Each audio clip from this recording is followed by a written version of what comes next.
ఇప్పుడు బస్ కాలిపోయి చాలా మంది చనిపోయారు కదా, మరి మంటలు అంటుకున్నప్పుడు బస్ లో ఉన్న వాళ్ళందరూ ఎందుకు తప్పించుకోలేకపోయారు? బస్ కింద భాగానికి ప్యాసింజర్స్ కూర్చునే భాగానికి మధ్యలో ఒక మెటల్ బెడ్ ఉంటుంది కదా, మరి బస్ కింద మంటలు అంటుకుంటే బస్సు లోపలికి అంత స్పీడ్ గా ఎలా వ్యాపించాయి? ఏదో బస్ అంతా పెట్రోల్ పోసినట్టు, గ్యాస్ లీక్ అయినట్టు ఇంత స్పీడ్ గా ఎలా స్ప్రెడ్ అవుతున్నాయి? అసలు మ్యాటర్ ఏంటంటే, ఫర్ ఎగ్జాంపుల్ ఒక బైక్ బస్ కిందకి వెళ్లిపోయి ఆ road and bike fuel tank friction వల్ల ఫస్ట్ బైక్ కి మంటలు అంటుకుంటాయి. అండ్ అది ఇంజిన్ కి దగ్గరగా ఉండటం వల్ల అక్కడున్న diesel pipes, lubricating oil and rubber pipes ఇవన్నిటికీ వెంటనే మంటలు అంటుకుంటాయి. ఇలా ఎంజిన్ కంపార్ట్మెంట్ లో మంటలు అంటుకున్నా సరే మనుషులు తప్పించుకోవచ్చు. కానీ చిమ్నీ ఎఫెక్ట్ గుర్తుపెట్టుకోండి, చిమ్నీ ఎఫెక్ట్. ఈ చిమ్నీ ఎఫెక్ట్ వల్ల మంటలు ఎక్కువగా చెలరేగిపోయి జనాలు తప్పించుకోవడం కష్టమైపోతుంది.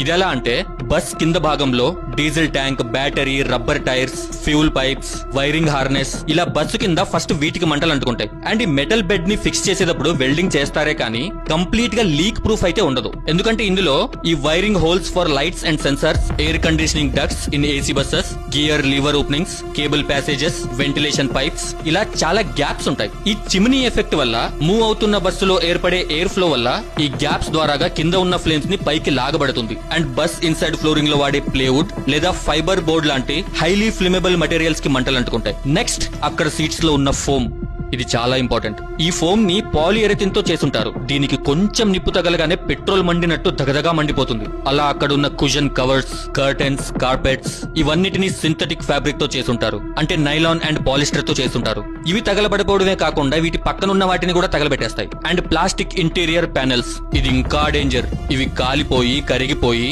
టాక్సిక్ గ్యాసెస్ ని రిలీజ్ చేస్తాయి, like carbon monoxide and hydrogen cyanide. వీటి వల్ల జనాలు విత్ ఇన్ సెకండ్స్ లో అన్కాన్షియస్ అయిపోతారు, మైకం వచ్చి కళ్ళు తిరిగి పడిపోతారు. అండ్ ఫైనల్ గా ఇక్కడ కెమికల్ రియాక్షన్ జరుగుతుంది. కాలిపోతున్న plastic and foams dangerous flammable gases ని రిలీజ్ చేస్తాయి.